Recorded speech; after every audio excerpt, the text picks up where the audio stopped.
Bismillahirrahmanirrahim. Assalamualaikum warahmatullahi wabarakatuh. Alhamdulillahirabbil alamin. Al-ghani 'anis syukri syakirin wal ghani 'anil hamdil hamidin. Asyhadu an la ilaha illallah wahdahu la syarikalah wa asyhadu anna Muhammadan abduhu wa rasuluh al-qail wa nunazzilu minal qur'ani ma huwa shifaa'un wa rahmatul lil mu'minin. Wa qala aidan aqimis salata liduluki syams ila ghasaqil laili wa qur'anal fajr. Inna qur'anal fajri kana mashhuda. Wassalatu wassalamu ala asyrafil makhluqat Muhammadin sallallahu alaihi wasallam. Pemirsa sekalian, mendalam rasa syukur kita kehadirat Allah Subhanahu wa taala, pagi hari ini kita kembali mengawali aktivitas kita dengan mudzakarah. Mudzakarah itu saling menyampaikan, saling mengingatkan hal-hal yang insya Allah bermanfaat bagi sesama mukmin. Pagi hari ini kita akan mengangkat tema tentang sholat tarawih. Pemirsa yang berbahagia, kaum muslimin di Indonesia itu mengenal sangat populer dengan sholat tarawih. Izin saya ta'rif dulu. Istilah tarawih itu diambil dari kata raha. Orang bilang ini fi'il madhinya. Dari kalimat ini, dari kata ini melahirkan kata rihun. Apa artinya? Angin.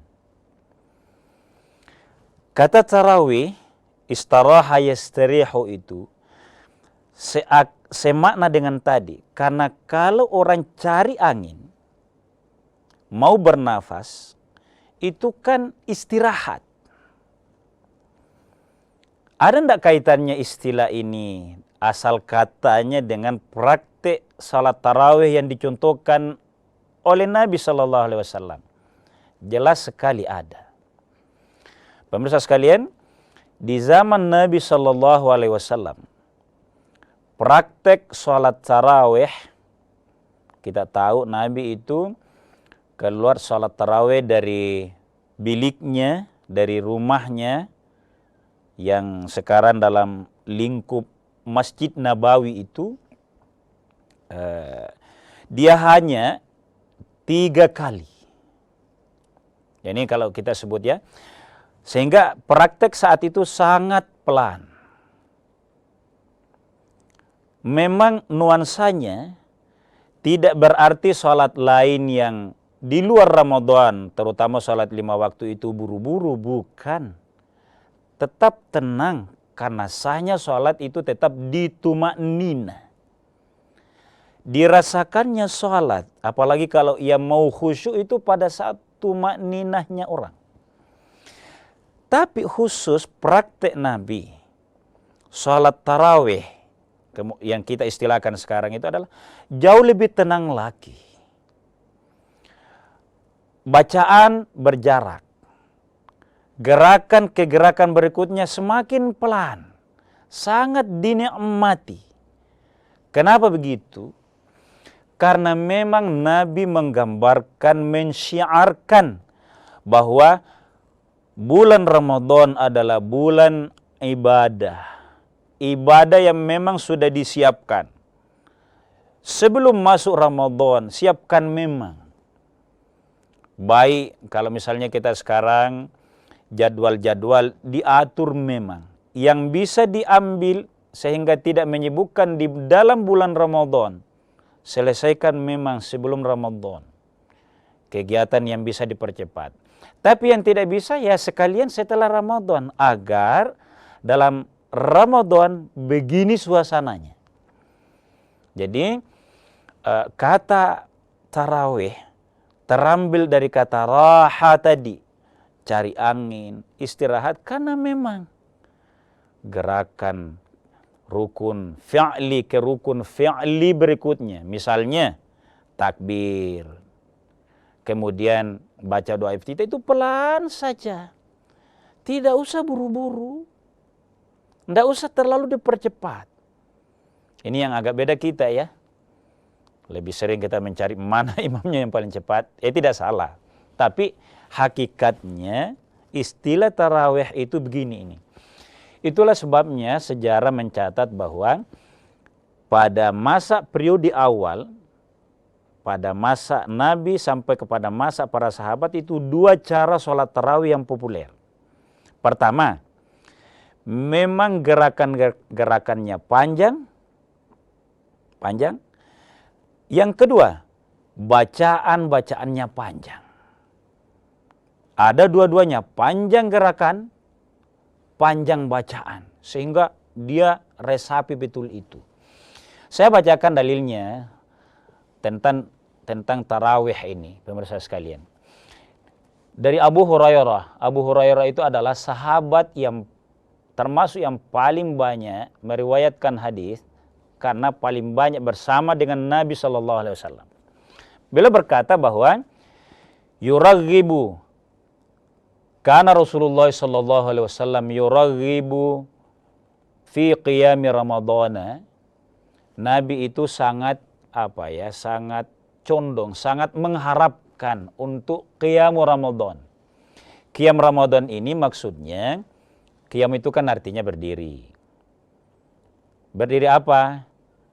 Pasti yang dikategorikan dalam istilah kita, qiyam Ramadan itu pasti salat. Nah ini kita akan pilih 2.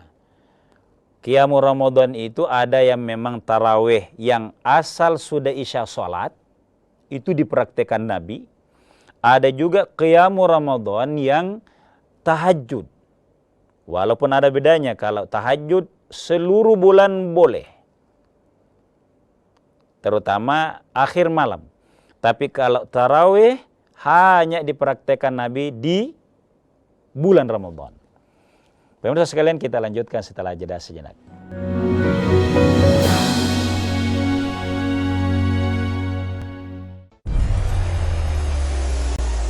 Mencari tahu, mendengarkan lebih utuh dan mendalam, mempertanyakan rasa keadilan. Saya mau minta klarifikasi. Klarifikasi. Ini tanggung jawab saya. Bapak malu nggak sih? Apakah saya dengar permintaan maaf yang benarkah backingnya para jenderal orang-orang sekarang? Kita mengingatkan penguasa, menghibur yang papa. Rosi. Saya, Budiman Tanurjo, menyambut Anda dalam sebuah forum berkualitas. Mencermati Indonesia dengan bijak dari kacamata kebangsaan, kita dapat menemukan banyak pemikiran konstruktif, kritis, dan taktis yang mampu menyelesaikan problem negeri ini. Satu meja The Forum live di Kompas TV.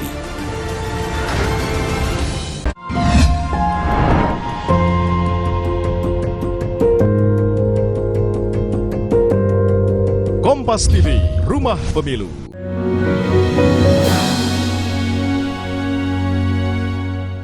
Pemirsa sekalian kaum muslimin yang dimuliakan oleh Allah, jadi sholat tarawih yang dipraktikkan oleh Nabi SAW itu berdasarkan hadis ini dari Abu Hurairah. Kana yuraghibu fi qiyami Ramadhan min ghairi ayyamurahum fihi bi'azimatin. Tapi cara Nabi mengajak orang untuk melakukan sholat ini, sholat tarawih ini di Ramadan, tidak terlalu maksa, ringan-ringan saja.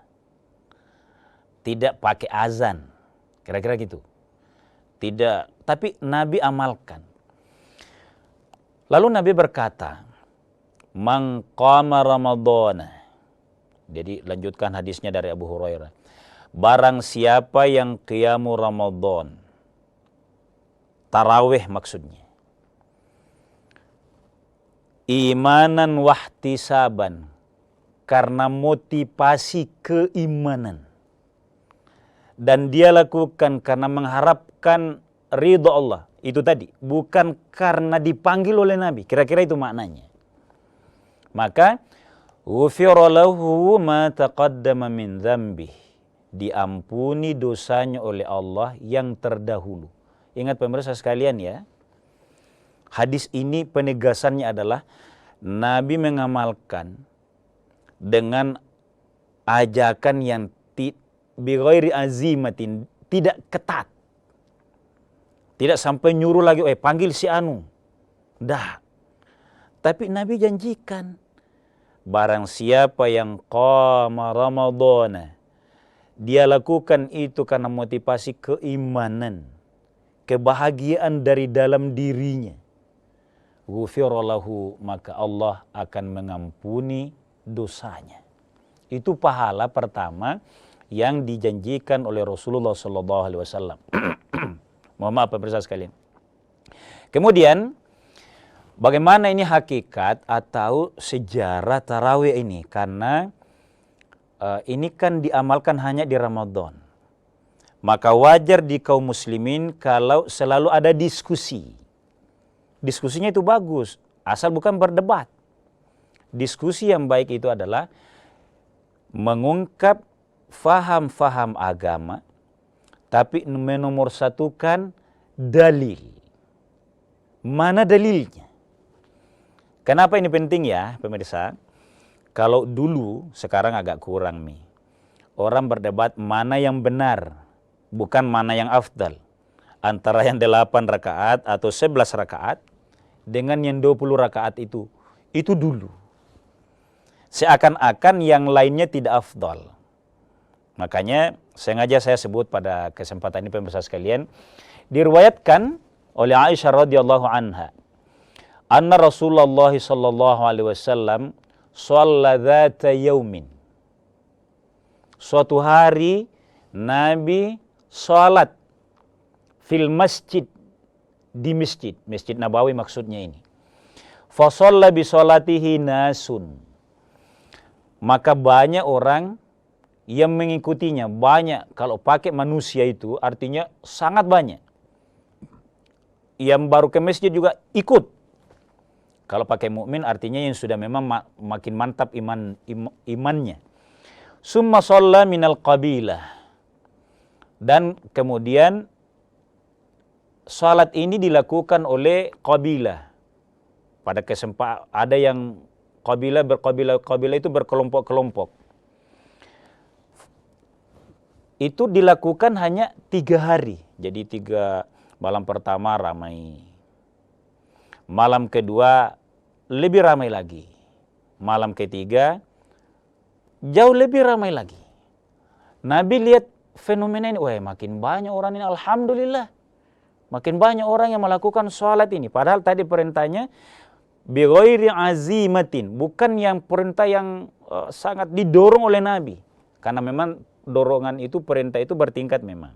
Sesuai tingkat kepentingannya. Makin banyak orang. Malam berikutnya, ada yang berkata malam keempat, Nabi sudah tidak keluar dari gubuknya, dari rumahnya. Manusia menunggu. Orang banyak, tapi tidak mengganggu Nabi, tidak panggil Nabi. Maka sholatlah orang, ada yang berkelompok, ada yang sendiri-sendiri tetap sholat. Nabi tidak keluar. Nabi perhatikan ini pemirsa sekalian. Karena Nabi tidak keluar di malam keempat itu, falam yakhruj, dia tidak keluar menemani sahabat dan kaum muslimin yang sholat di malam pertama, malam kedua, dan malam ketiga. Falamma asbaha, maka pada subuh harinya, qala, dia berkata kepada para sahabat, ra'aitul ladzi shana'tum, saya sebenarnya perhatikan apa yang kalian lakukan. Walam yamna'ni minal khuruji, tidak ada yang melarang saya. Maksudnya di sini pemirsa sekalian, bukan karena dilarang oleh Jibril, bukan dilarang sholat seperti ini, berjamaah seperti ini. Nabi kan tadi ya, jadi aslinya sholat tarawih itu jamaah. Dicontohkan oleh Nabi. Malam keempat dia tidak keluar, maka dia berkata, lam yamna'ni, bukan karena ada larangan, bukan karena Jibril datang menyampaikan pesan dari Allah Subhanahu wa taala bahwa jangan dilakukan itu secara berjamaah, bukan. Tetapi Ala inni khasyitu an tufrada alaikum. Hanya saja saya khawatir kalau ini menjadi wajib bagi kalian. Karena kesenangan para sahabat mengikuti dengan semangatnya, jangan sampai menjadi sesuatu yang wajib. Ini sebenarnya bukan berandai-andai yang mengada-ada, bukan. Ini hanya membuktikan bahwa begitu Nabi memberikan peringatan yang baik bagi kita. Bahwa dia tetap sunnah, tetapi dia tahu memang bahwa tidak akan begitu keimanan atau kualitas iman umatku ini. Pesan apa yang bisa kita tangkap di dalam ini? Bahwa penting ini melanjutkan sholat atau tarawih ini. Nah, pemirsa sekalian kaum muslimin dimuliakan oleh Allah Subhanahu wa taala, saya sebutkan tadi ada yang 8, ada yang sampai 20, bahkan ada yang menghitungnya 30 itu, ada 33. Nah, kalau yang 8 pemirsa sekalian itu diriwayatkan oleh Aisyah radhiyallahu anha bahwa saya tidak pernah melihat Nabi, suaminya ini, sholat dalam satu malam melebihi dari 11 rakaat di Ramadan maupun luar Ramadan. Itu penegasannya. Artinya yang disaksikan oleh Aisyah radhiyallahu anha yang sekamar dengan Nabi untuk batas waktu tertentu, karena sudah berusia Nabi baru kawin dengan Siti Aisyah. Jauh lebih lama Nabi itu bersama Khadijah radhiyallahu anha. Buktinya Aisyah tidak punya anak. Ini juga perlu ditahu, ini kajian-kajian hadisnya seperti ini. Bahwa yang disaksikan oleh Aisyah radhiyallahu anha, dia hanya menyaksikan salat 8 rakaat kalau tarawihnya dan 3 rakaat witirnya. Maka dia simpulkan, saya tidak melihat Nabi di Ramadan maupun di luar Ramadan lebih salatnya dari 11 rakaat. Maka yang diamalkan oleh orang sekarang memedomani hadis ini, dia patok salatnya 11 rakaat. Tentu ada pertanyaan di situ. Kalau dia punya kesempatan bangun tahajud, seperti apa nih? Nah, kita lanjutkan setelah jeda sejenak.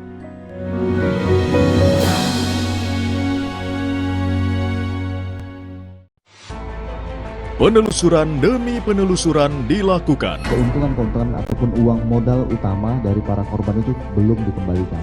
Orang melihat fisiknya saja pasti menduga itu senjata api. Ketika disalahgunakan, jangan dianggap remeh. Menguak tabir polemik yang menimbulkan korban.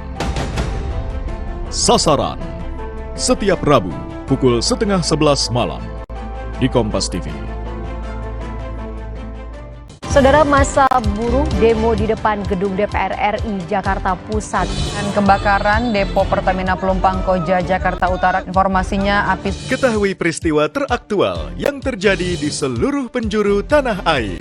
Dan saudara, berikutnya kita akan pantau kondisi arus lalu lintas. Mari kita melihat CCTV di kawasan JPO Kuningan, Jakarta Selatan. Ikuti selengkapnya Indonesia Update, Senin sampai Jumat pukul 3 sore, live di Kompas TV.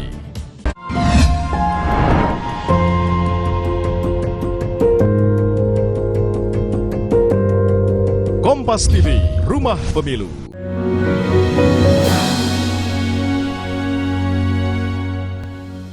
Pemirsa sekalian kaum muslimin yang dimuliakan oleh Allah Subhanahu wa taala. Jadi saya sebut tadi bahwa Aisyah meriwayatkan salat Nabi di malam hari itu tidak pernah lebih 11 rakaat di Ramadan maupun di luar Ramadan. Apa maknanya di sini? Tentu pembelajaran bagi kita bahwa bolehlah orang bertanya, di mana Mi kalau mau tahajud Nabi? Nah, bagi Nabi itu tahajud. Nah, ini ilmu ini. Nah, ada yang menjelaskan ulama kita bahwa hanya tarawih dan witir yang dilakukan Nabi seperti itu karena pasti tetap bangun tahajud. Karena mukhatab ayat aqimis sholata liduluki syamsi ila ghasaqil laili wa qur'an al-fajr. Yang berikutnya wa minal laili fatahajjad bihi nafilatan lak asa ayyab'atsaka rabbuka maqaman mahmuda. Pastilah Nabi tetap melakukannya dengan sholat tahajud itu untuk mendapatkan maqaman mahmudan, tempat yang mulia di sisi Allah. Jadi untuk mempertemukan ini maka dipilahlah di situ bahwa yang dimaksud Aisyah tidak pernah lebih 11 rakaat itu adalah sholat tarawih saja dengan witir. Maka sholat tahajud yang afdolnya nih di akhir malam itu punya waktu tersendiri. Sekali lagi saya sebut ini pemirsa sekalian demi pembelajaran. Nah itulah sebabnya kita banyak harus sangat moderat. Tentu moderatnya itu karena ilmu agama yang kita pelajari. Karena praktek 8 rakaat atau 11 rakaat dengan witir itu kemudian lebih dikuatkan oleh Khalifah Umar radhiyallahu anha. Yang dipraktekkan kalau kita baca literasi itu adalah yang 20 tarawihnya ditambah 3 witirnya. Dengan teknis bahwa setelah tadi Nabi tinggalkan sholatnya orang berkabilah-kabilah, di sana, di sudut sini, di sudut belakang, depan, macam-macam prakteknya orang. Umar radhiyallahu anha berkesimpulan, Umar itu adalah pemimpin yang memang sangat kuat ide-idenya, inovasi-inovasinya itu. Sehingga dia bilang, di zaman Nabi kan dijamaahkan ini sholat. Maka di zaman Nabi, imamnya Nabi kan bagus suaranya. Maka kalau kembali dikumpulkan ini sholat dalam bentuk berjamaah oleh imam yang baik suaranya, inilah bentuk sholat. Bahkan dia bilang inilah inovasi yang terbaik. Jadi di zaman Umar radhiyallahu anhu itu dijamaahkan sholat dan menjadi dipimpin oleh seorang imam. Itulah yang banyak diwariskan ke kita terutama di Nusantara ini atau di Indonesia ini. Mungkin ada pertanyaan ringan. Bagaimana dengan perempuan yang mau ikut sholat jamaah tarawih di masjid? Mana afdal di rumah atau di masjid? Realitanya pemirsa sekalian begini. Kita jujur saja. Masih sulit kita mencari orang yang konsisten dan kuat sholat tarawihnya utuh selama Ramadan kalau sendiri. Kecuali kalau diorganisir ke rumah. Nah kalau pertanyaannya mana afdal di rumah dan di masjid, penjelasan singkat saya begini. Kalau ke masjid niatnya sedikit ada pamer. Kalau ya, ini kita lihat di masing-masing aja. Kalau karena itu, apalagi ditambah bukan ke masjid karena tadarusnya ada tambahan setelah salat tarawih, tapi malah cerita, maka sementara di rumah bisa aja ada jamaah, apalagi kalau seorang toko perempuan panggil imam di rumahnya, lebih baik di rumah. Nah, kalau instrumen yang mengikutinya seperti ini, aman ke masjid. Di rumah belum tentu aman. Kita bacaannya kurang bagus. Di masjid bagus. Ada juga tadzkirah di masjid. Di rumah tidak ada. Oke, tetap ke masjid. Tapi kalau di rumah, kurang ikhlas nanti ke sana. Kurang kuat menahan godaan cerita-cerita, apalagi yang gibah. Mau buka puasa dibahas semua misalnya, maka lebih aman di rumah. Nah, di rumah boleh enggak perempuan, apalagi kalau dia? Boleh. Bolehnya adalah Boleh sendirian, boleh juga misalnya masih ada orang tua, ada anak, apalagi kalau ada anak remaja kita, apalagi kalau anak kita yang dari pesantren yang hafalannya baik, mau dilatih, boleh. Malah bagus itu sekali-sekali kita sholat di rumah, apalagi yang begini, apalagi kalau misalnya ada yang anak yang kita didik atau ada orang tua yang mungkin sakit-sakit, itu afdol di rumah. Pemirsa sekalian, saya sering mengemukakan begini, kalau temanya adalah pendidikan, bahwa afdal sholat di masjid, tapi ada waktunya jauh lebih afdal di rumah. Ini kira-kira ini. Mau melatih anak, ada anak kita umur 12 tahun, laki-laki, hafalan Qur'annya, lagi libur, sekali-sekali di masjid, karena masih sulit imam di masjid. Terbatas pemirsa sekalian, sahnya perempuan sholat di masjid sama sahnya di rumah. Mana afdal di rumah dengan di masjid?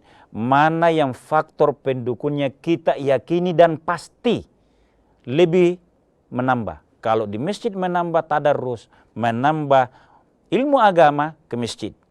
Apalagi dalam posisi yang agak sulit di rumah. Tapi kalau di rumah bisa. Apalagi ada nuansa pendidikan, nuansa mengamankan rumah, menjaga anak kita, anak-anak yang kecil. Itu yang perlu dilihat. Pemirsa sekalian kaum muslimin dimuliakan oleh Allah Subhanahu wa taala. Sekali lagi, termasuk dalam hal keutamaan sholat tarawih ini, Islam atau ajaran agama kita memaparkan sedemikian rupa, mengilustrasikan sedemikian rupa apa keutamaannya, bagaimana prakteknya di zaman Nabi, lalu bagaimana prakteknya di zaman sahabat, serta ke kita sekarang ini, jalannya, runtutnya kita sudah tahu. Semuanya boleh. Minimalkan perdebatan yang saling menyalahkan. Apalagi kalau langsung merasa ini yang benar lalu ini yang kurang afdal. Jangan. Intinya mari mengamalkan ibadah ini di Ramadan dengan motivasi. Imanan wahtisaban. Karena sungguh-sungguh motivasi keimanan dan mengharap balasan dari Allah. Apa balasan Allah tadi? Ghufira lahu ma taqaddama min dzambi. Allah akan ampuni dosa kita. Pertanyaan singkat pemirsa sekalian. Adakah sesuatu yang paling melegakan seorang hamba dibanding janji bahwa amalan ini menyebabkan dosamu diampuni oleh Allah? Ini sangat penting menjadi modal spirit bagi kita. Ya Allah, amalan ini ringan, tapi menyebabkan ampunanmu insya Allah kami dapatkan di tengah banyaknya khilaf-khilaf kami. Manfaatkan di bulan Ramadan secara maksimal untuk melaksanakan sholat tarawih dengan berbagai kesempatan sesuai kemampuan kita masing-masing. Sangat terbatas pemirsa sekalian, mudah-mudahan ada maunahnya Allah serta kekuatan menjalankan ibadah yang mulia ini. Wallahu a'lamu bissawab. Wassalamualaikum warahmatullahi wabarakatuh.